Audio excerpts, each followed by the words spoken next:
You're a white supremacist. You are my oppressor. I am an oppressed person. I'm fat, I'm dark-skinned and black, I'm autistic. The only question I should be hearing from y'all is how much money do you want? People that are trying to hold me accountable are in fact bigots. I'm a childhood educator. A child also being a being. You're sick in the head. They're nuts.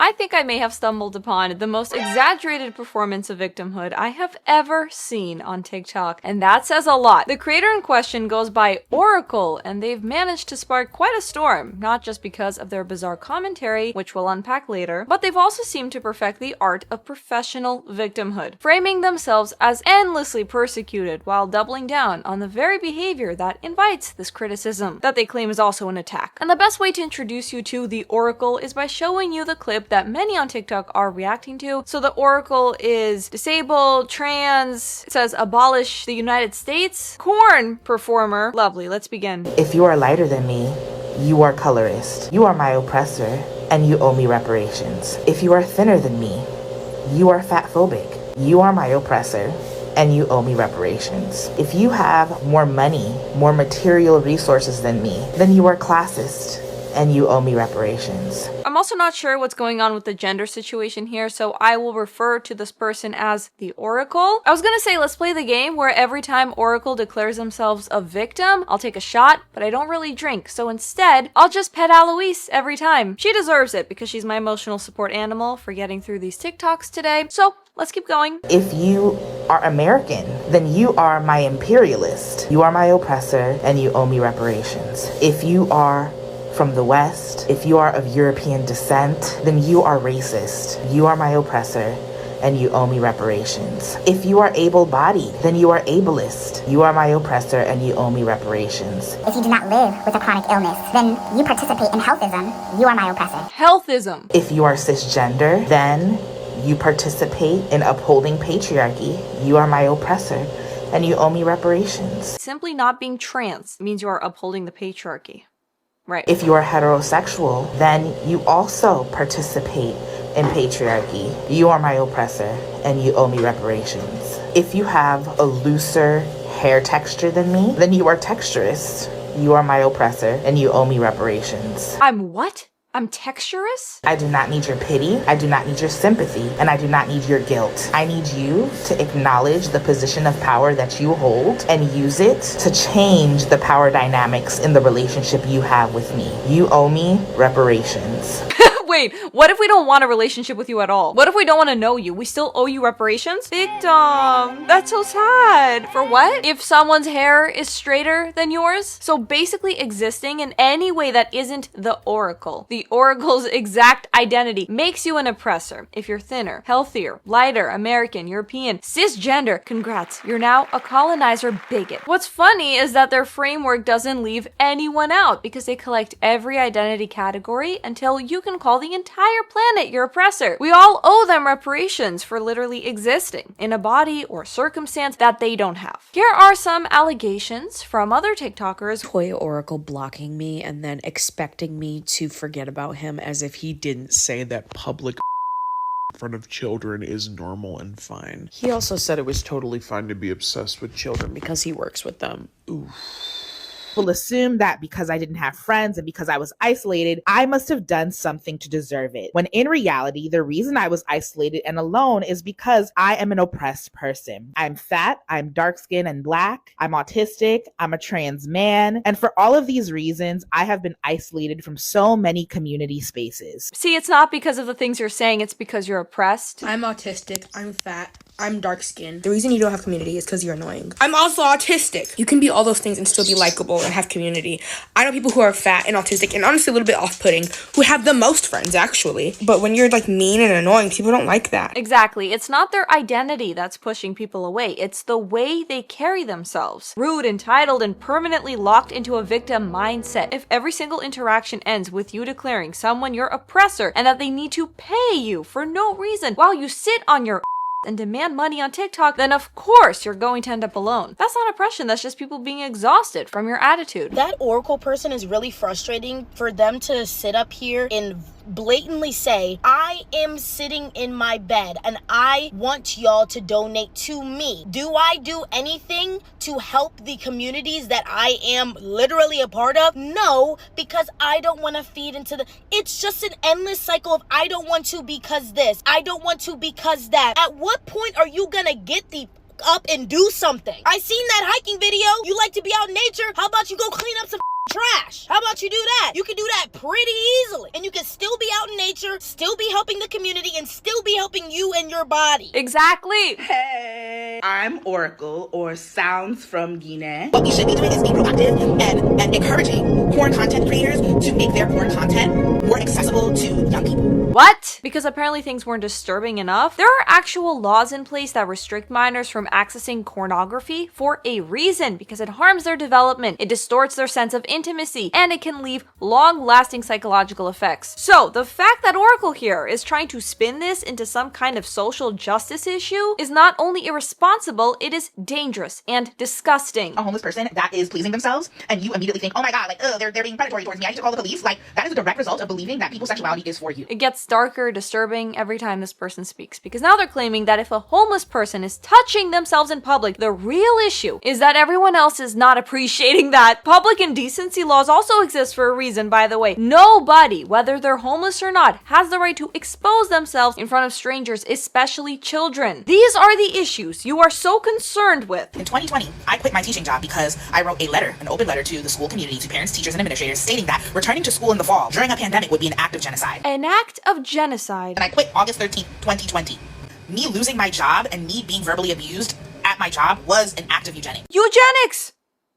Okay. You know, hijacking words like genocide and eugenics to describe your own failures is disgusting. Real communities have endured unspeakable violence under those exact labels, and turning it into TikTok buzzwords, that cheapens that history. The internet belongs to disabled people and workers. I don't care what other people think the internet is for, but the social media sites that y'all know and love, maintained by disabled people and workers. No, what? They're nuts. Honestly, I don't know what pronouns they use, but they're insane. I'm gonna just say that. Some more allegations. Abuser and A lot of people are speaking out against Oracle, and more allegations are coming up, and every time, Oracle is somehow the victim. If you're the victim, then why do so many people have the same story about you? It's called being persecuted. When you live in a white supremacist country, the majority of the population are white supremacists. So yes, it would make sense that people have the same story about me because those people are all white supremacists. They're all supremacists. Okay, and they're also all bigots and colonizers and fatphobic and transphobic and all of that. You know what? You should look at the creators that are actually criticizing you. They don't all look like me. You've got people of all races, sexualities, gender identities telling you, hey, what the are you talking about? Your takes are awful. They're allowed to voice those opinions, by the way. It's just like, the only question I should be hearing from y'all is how much? How much money do you want? How much money should I be sending you? Actually, I shouldn't even be hearing that. I should just be seeing deposits. I should just be seeing deposits in my Venmo, my Patreon, and my Ko-fi. As a deep, dark-skinned, fat, black, trans-disabled person is all that matters. So if you are not interested in pleasing me in all the ways, financially, emotionally, physically, spiritually, intellectually, then you have no business being in my life. It's very interesting. You were just complaining about how all the communities are kicking you out, you can't find friends, you're lonely, whatever. Oh, I wonder why. I'm so confused. What could be the issue here? My dream was to rest. My dream was to have people paying for me to rest. And yeah, I've met those goals. I have been able to raise thousands of dollars for myself over the years to rest, to stay housed, to feed myself. But I will say that me simply existing as I am and not working for any organization or institution that is affiliated with the capitalistic aims of the empire is contributing life and peace to our community. Oracle might just be the most narcissistic, delusional, creepy, lazy, and disturbed individual I have ever heard online. Every word that comes out of their mouth feels like a mix of self-obsession and detached reality, as if their entire world exists just to validate their victimhood. By refusing to do labor for the US government, I am standing in solidarity with Palestinians. By laying in bed all day and yapping, I am doing the opposite of what the capitalist overlords want me to do. Through my lack of compliance, my lack of obedience, and my love of rest, I am doing more for Palestinian liberation than you Bible-thumping Christians. By sitting at home doing nothing all day, that's an act of resistance. That deserves payment from random viewers on TikTok. They should donate to you. And also, you refusing to work is somehow helping Palestine. So yesterday I set a boundary for myself, which is that I am interested in people who are willing to take the risk of investing in me. You can subscribe to my Patreon, my Ko-fi. You can buy my music on Bandcamp. You can buy my art on Redbubble. Y'all will never beat the transphobe allegations because you continue to say the most ridiculous things like, oh my gosh, what's their obsession with children? I'm a childhood educator. The people that are trying to hold me accountable are in fact bigots because my work is radical and believing otherwise is in fact eugenics. And that is the point that needs to be made. If the conversation about Toya the Oracle solely revolved around their inappropriate behavior, why is it that I keep on seeing the very people who are complicit in my oppression talking about me and talking at me when y'all don't have the range? Y'all don't have the range because I live so far outside of white supremacy and patriarchy that you cannot conceive of my existence. You cannot conceive of my existence.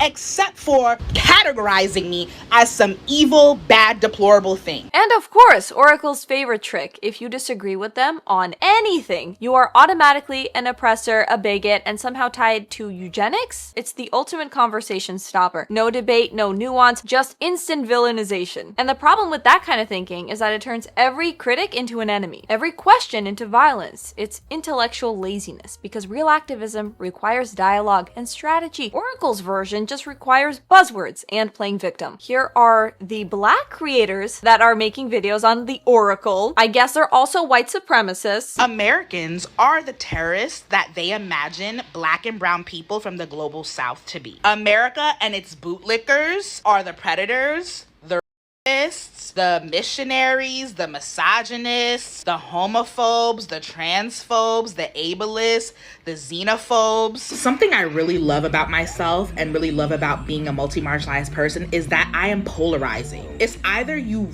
with me heavy or you're a white supremacist. There's no in between. If you with me heavy, there's hope that you can liberate yourself.